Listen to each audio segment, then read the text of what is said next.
नमस्कार भाई दोस्तों, आज तीन खबरों के ऊपर आपका ध्यान दिलाना चाहेंगे। तीनों से ही तकलीफ होगी भाई। पहले बता रहे हैं, चिंटू मिंटू पार्टी को बहुत बड़ी तकलीफ होने वाली है।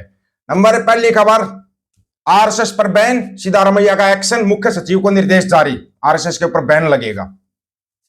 बड़ी अच्छी खबर है तुम्हारे लिए, चिंटू मिंटू के लिए।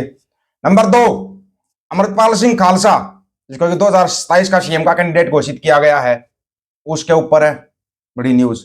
नंबर तीन, और जो सबसे बड़ी न्यूज है, जो बोलते हैं ना, गलविच पिस्टल हथविच फड़िया तीर, आले भी डरावे बैरीनू संता दी तस्वीर। इंडियन आर्मी ने बहुत बड़ा सम्मान दिया भाई संजय नरसिंह सिंह भिंडरावाला खालसा को। इंडियन आर्मी ने सम्मान दिया है। अब तीनों खबरों की डिटेल सुन लेना, और दम हो तो सुनना, और साथ में फोटो भी देखना। साथ के साथ देखते रहना फोटो भी, तुम्हारे को मजा तो आएगा, क्योंकि तुम ऐसे तो सुधरने वाले हो नहीं। तुम जो चला रहे हो अपना भाई, चिंटू राष्ट्र, फलाना राष्ट्र, ढिमकाना राष्ट्र, पता नहीं कितने राष्ट्र बना दिए तुमने, और कितने और बनाओगे तुम, ये भी नहीं पता है तुम्हारा।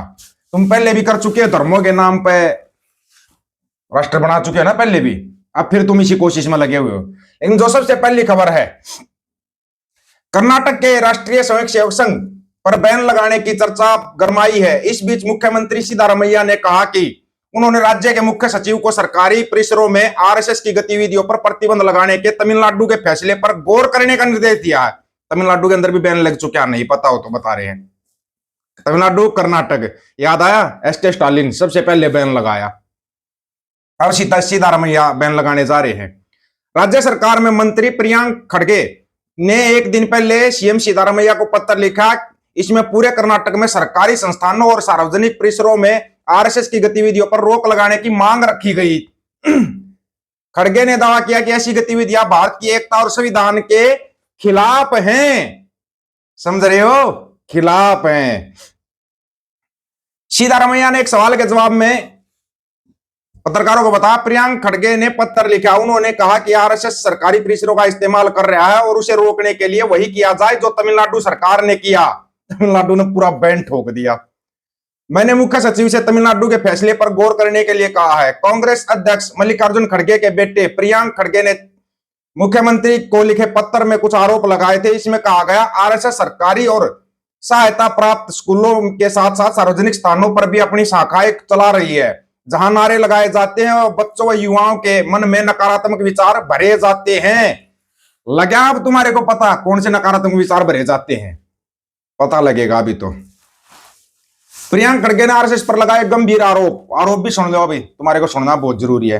प्रियंक खड़गे ने यह भी कहा कि आरएसएस दुनिया का सबसे गुप्त संगठन है, जिसने खुद को रजिस्टर्ड नहीं कराया है, लेकिन फिर भी उसे सैकड़ों करोड़ रुपए का धन मिलता है। कहां से मिलता है पता करो। मंत्री ने संवाददाता सम्मेलन में कहा, यह दुनिया का सबसे गोपनीय संगठन है। इसकी गोपनीयता क्यों? ये लोग कौन है? आरएसएस प्रमुख के संबोधन का सीधा प्रसारण क्यों होना चाहिए? उनका योगदान क्या है? वे मुझे अपने 100 साल के इतिहास में अपने दल के योगदान का बारे में बताएं। उन्होंने आरोप लगाया कि भाजपा आरएसएस की कठपुतली है। मल्लिकार्जुन खड़गे के बेटे और राज्य के मंत्री प्रियंक खड़गे ने कहा, अगर आप आरएसएस को हटा दे तो भाजपा नहीं रहेगी। आरएसएस के बिना यह शून्य है, धर्म के बिना आरएसएस शून्य है। बड़े कमाल के आरोप लग रहे हैं भाई, हैं? धर्म बिना ना राज चले है, राज बिना सब दले मले है, कुछ ऐसा ही होता था ना। वो अमृतपाल सिंह का वो बयान कौन सा था भाई, जिसके ऊपर इतनी तकलीफें हो गई थी लोगों को? आपको वो बयान भी सुनना चाहिए। नींद नहीं पूरी हुई, नींद लेना उन्होंने चौका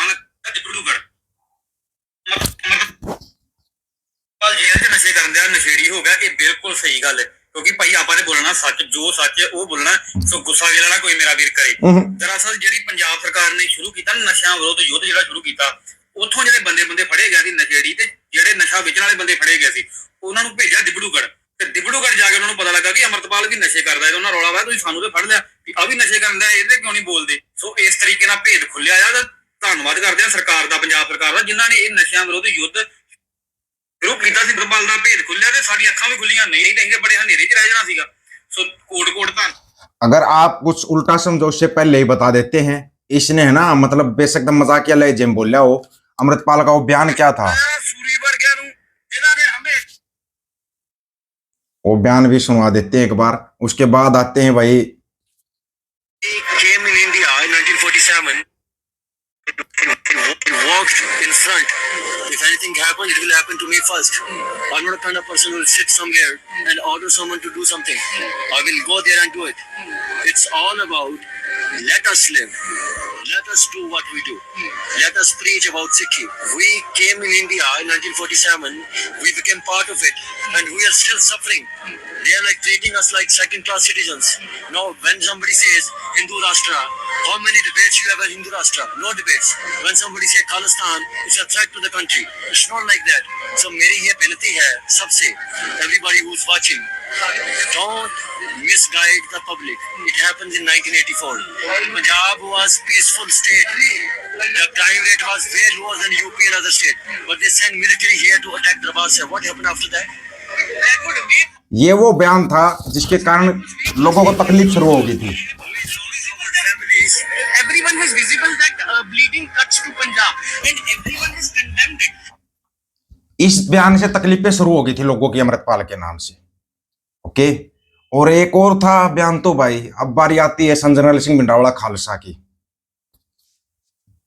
ये तो आपने सुना ही होगा, शायद सुना होगा, बहुत लोगों ने सुना होगा।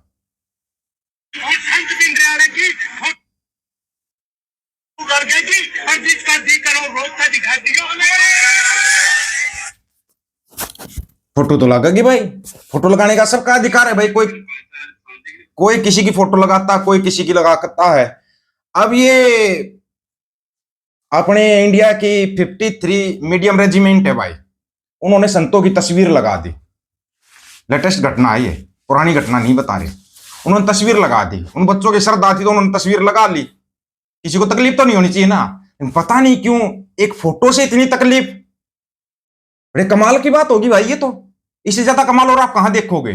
फिर कहां वो अभिव्यक्ति की आजादी, जो बोलते हैं अभिव्यक्ति की आजादी है, कोई कुछ भी किसी की तस्वीर लगा सकता है, कोई किसी को सपोर्ट कर सकता है, वो अभिव्यक्ति की आजादी फिर कहां पे है ये बताओ।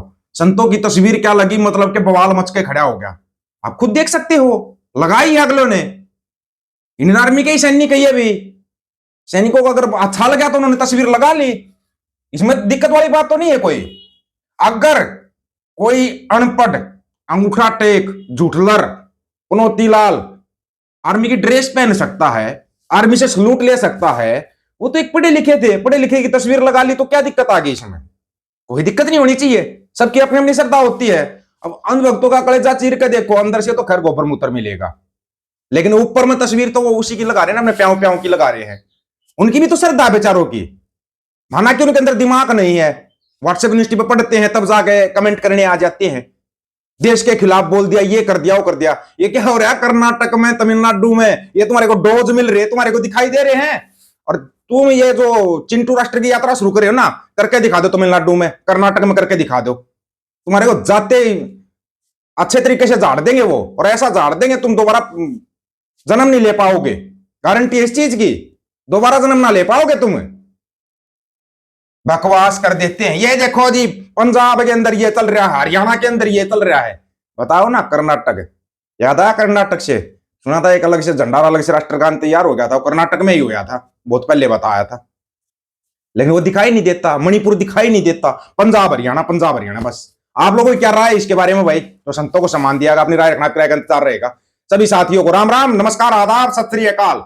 वीडियो को ज्यादा से ज्यादा शेयर, चैनल को सब्सक्राइब, बेल आइकन को जरूर दबाना दोस्तों। ऑफिशियल दीपक फौजी यूट्यूब चैनल, बात आकर सच की करेंगे, हक सच की बात हम करेंगे। वीडियो को शेयर करने की जिम्मेदारी आप लोगों की है। गज के आखो, वाहेगुरु जी का खालसा, वाहेगुरु जी की फतेह।